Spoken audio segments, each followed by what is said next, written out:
आपकी शादी के बारे में मुझे बताएंगे? जी बिल्कुल, उम्र हो चुका है लेकिन ड्रीम बड़े थे इसलिए मैं शादी को अवॉइड कर रहा था। अब मुझे ऐसा लगता है कि शादी कर लेना चाहिए।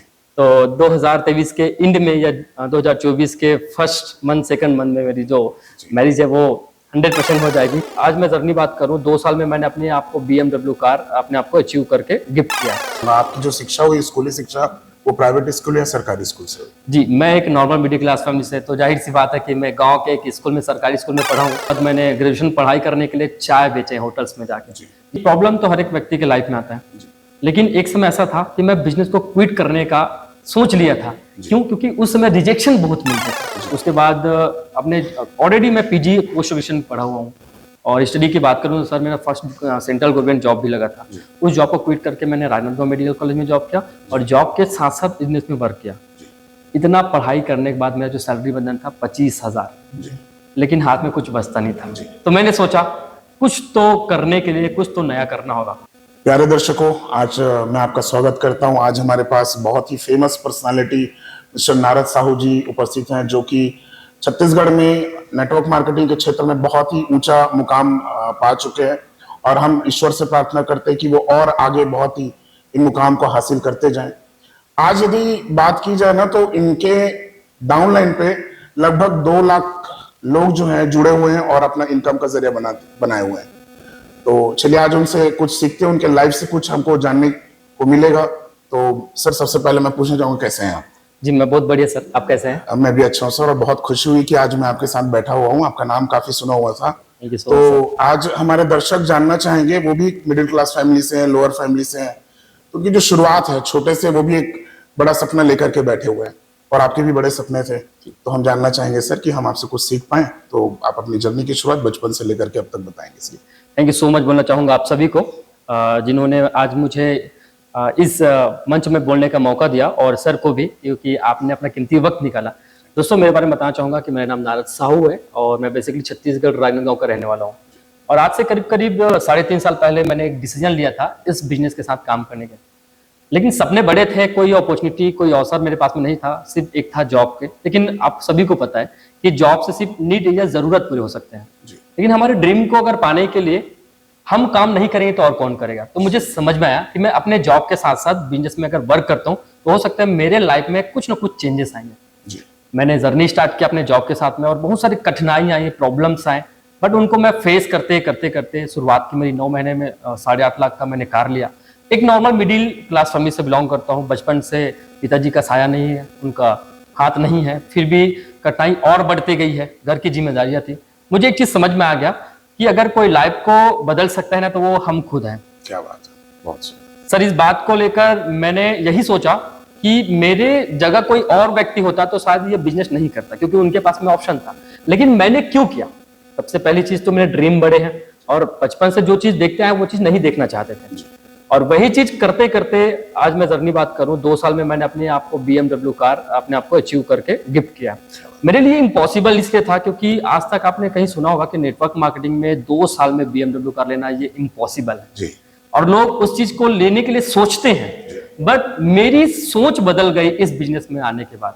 और सबसे बड़ी बात यही है सर कि आज मैं तो आगे बढ़ पा रहा हूँ, मैं तो ग्रो कर पा रहा हूँ, लेकिन मेरे साथ में ऐसे कई लोग हैं जिनके ड्रीम को मैं फुलफिल करते जा रहा हूँ, वो अपने ड्रीम को फुलफिल करते जा रहे हैं। ये मेरे सौभाग्य की बात है कि आज मैं उनके साथ काम करके कहीं ना कहीं उनके रूप में मैं अपने आप को देख पा रहा हूँ। जी सर, एक सवाल यह है कि ज्यादातर लोग हम लोगों की शिक्षा की बात करते हैं, तो आपकी स्कूली शिक्षा के बारे में मैं जानना चाहूंगा। आपकी जो शिक्षा हुई, स्कूली शिक्षा, वो प्राइवेट स्कूल या सरकारी स्कूल से? जी, मैं एक नॉर्मल मिडिल क्लास फैमिली से, तो जाहिर सी बात है कि मैं गांव के एक स्कूल में, सरकारी स्कूल में पढ़ा हूँ और उस समय भी पैसे नहीं थे पढ़ाई करने के लिए। उसके बाद पिताजी का कछाया हटा, उसके बाद मैंने ग्रेजुएशन पढ़ाई करने के लिए चाय बेचे होटल्स में जाके। ये खराब कंडीशन मैंने फेस किया और ये खराब कंडीशन फेस करते करते मुझे लगा, अपने ऊपर विश्वास आया कि मैं कुछ कर सकता हूँ, कुछ बड़ा कर सकता हूँ।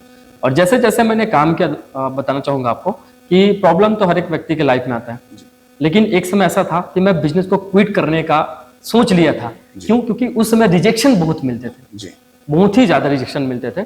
और उसके बाद अपने ऑलरेडी मैं पीजी पोस्ट ग्रेजुएशन पढ़ा हुआ हूँ और स्टडी की बात करूँ तो सर मेरा फर्स्ट सेंट्रल गवर्नमेंट जॉब भी लगा था। उस जॉब को क्विट करके मैंने राजनांदगांव मेडिकल कॉलेज में जॉब किया और जॉब के साथ साथ बिजनेस में वर्क किया। इतना पढ़ाई करने के बाद मेरा जो सैलरी बंधन था 25,000, जी लेकिन हाथ में कुछ बचता नहीं था। तो मैंने सोचा कुछ तो करने के लिए कुछ तो नया करना होगा। बस उसी समय मैंने ठान लिया अब तो कुछ करना ही है। मैं बाई चांस बिजनेस में आया था, चॉइस करके कभी नहीं आया था मैं बिजनेस में कि मुझे ये नेटवर्क मार्केटिंग करना है। मैं बाई चांस गलती से आ गया, और गलती से आ तो जाते हैं लेकिन गलती से सक्सेस नहीं हो पाएंगे। आपको मेहनत और काम करना होगा। स्कूली शिक्षा बहुत अच्छा है मेरा, और कहीं ना कहीं मैं 10th में 12th में अच्छा एक मिडिल एवरेज पर्सन था, मैं एवरेज स्टूडेंट था मैं। बट ये चीज था कि नहीं कुछ तो होगा, बड़ा होगा, और मैं काम।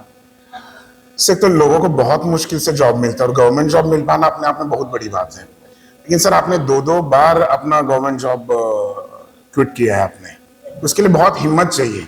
तो आप अपने दर्शकों को, आपके आपके जो फॉलोअर्स हैं, उनको ऐसा साहस वाला कदम उठाने के लिए आप क्या बोलना चाहेंगे? देखिए, गवर्नमेंट जॉब कोई ऐसा नहीं कि हर एक व्यक्ति गवर्नमेंट जॉब करेंगे या उनका लगेगा। किस्मत से कुछ लोगों को गवर्नमेंट जॉब मिलता है, हर एक व्यक्ति को जॉब नहीं मिल सकता। और मुझे तो ऑलरेडी 2 बार मिला हुआ है। मैंने जॉब क्विट क्यों किया ये आज मैं इनके बारे में बताना चाहूंगा डिटेल से। कभी कभी लगता क्या है कि हम गवर्नमेंट जॉब के पीछे भागते रहते हैं, हमारा एजुकेशन ठीक रहता है, कभी कभी हम कास्ट को लेकर, कभी और कुछ चीजों को लेकर हम पढ़ाई करते हैं, सिर्फ गवर्नमेंट जॉब के पीछे हम भागते रहते हैं। मैंने भी भागा, मैंने पीएससी का कोचिंग किया, मैंने बहुत सारी चीज नीट वगैरह का कोचिंग भी किया कि आगे मैं डॉक्टर बनूं, ये सब करूं। बट मेरे से नहीं हो पाया। एक एवरेज स्टूडेंट था, वो पॉसिबल नहीं था। धीरे धीरे मैंने ये सोचा कि यार अगर गवर्नमेंट जॉब है मेरे पास में, ऑलरेडी मेरे पास 25,000 सैलरी है, लेकिन ऑप्शन और क्या है मेरे पास में मेरे ड्रीम को फुलफिल करने का। तब मुझे समझ में आया कि गवर्नमेंट जॉब हर एक व्यक्ति को तो मिल नहीं सकता। दूसरा ये चीज है कि हर एक व्यक्ति आगे बढ़ नहीं पाएंगे। तो मेरे ड्रीम बड़े थे, इसलिए मैंने जॉब को क्विट किया। और सबको बोलना चाहूंगा कि आपको जॉब छोड़ने की जरूरत नहीं है, जॉब के साथ साथ इस बिजनेस में काम करने की जरूरत है। पूरे युवा से मैं आह्वान करता हूं कि आइए मिलकर एक नए आत्मनिर्भर भारत का निर्माण करते हैं। बहुत सारी शुभकामनाएं आपको आपकी जर्नी के लिए। एक सवाल और है सर, जैसे आपने बताया कि बचपन में पिताजी का साया हट गया आपके पास से, और आज अभी आपके पास आपकी माता जी हैं, तो आपकी मम्मी आपको इस मुकाम पे देखते हुए आपको क्या बोलती है, वो क्या सोचती है आपके बारे में? जी सर, कहीं ना कहीं हर मम्मी का मतलब प्राउड फील करते ही हैं। लेकिन बचपन से जो माँ जो है प्रॉब्लम में थी वो, है ना, तो वो चीज जब मैं देखता था तो मुझे भी बहुत तकलीफ होती थी।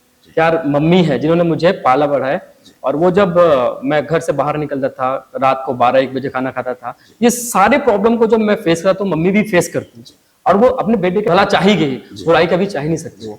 तो वो उनके मन में हमेशा डर रहता था कि मेरा बेटा क्या करेगा, क्या नहीं करेगा, कुछ कर पाएगा नहीं कर पाएगा, खाना खा पाएगा, सो पाएगा नहीं, ये बहुत सारी चीजें हैं। बट आज मम्मी को बहुत प्राउड होता है कि हाँ मेरे बेटे ने कुछ ना कुछ तो किया, थोड़ा बहुत किया बट कुछ ना कुछ किया। तो मेरे ख्याल से मुझे ऐसा फील होता है कि आपने अपनी मम्मी को बहुत कुछ दिया है, बट जहां तक मुझे विचार है कि आप एक चीज अभी उनको नहीं दे पाए हैं, वो है उनकी बहू। तो उनके बारे में आप क्या कहते हैं? जी बिल्कुल। आपकी शादी के बारे में मुझे बताएंगे? जी बिल्कुल, उम्र हो चुका है, लेकिन ड्रीम बड़े थे इसलिए मैं शादी को अवॉइड कर रहा था। अब मुझे ऐसा लगता है कि शादी कर लेना चाहिए। तो 2023 के एंड में या 2024 के फर्स्ट मंथ सेकंड मंथ में मेरी जो मैरिज है वो 100% हो जाएगी। और मैं, क्योंकि अब मैं फ्यूचर जो वाइफ है उनको एक बिजनेस वुमेन के रूप में देखना चाहता हूँ, और कहीं ना कहीं मैं उनके साथ में मिलकर बड़ा काम करना चाहता हूँ। लोगों का, मेरा सिर्फ एक ही ड्रीम है सर, मैं तो आगे बढ़ रहा हूँ लेकिन लोगों को भी साथ में लेकर आगे बढ़ना चाहता हूँ। बहुत सारी शुभकामनाएं सर आपको। दर्शकों, तो ये थे हमारे नारद साहू जी, जो कि एक छत्तीसगढ़ में इनका नाम मुझे बोलने की जरूरत नहीं पड़ेगी। यदि मैंने एक चीज देखा है कि इनको बहुत से लोग ताने दिए, इनका मजाक उड़ा, लेकिन आज देखा जाए तो आप यूट्यूब में अगर आप नारद लिखेंगे ना तो आपको यूट्यूब खुद से ही सजेशन देता है नारद साहू जी के बारे में। तो आज thank you so much sir, आपने अपना कीमती समय हमें दिया। Thank you so much sir.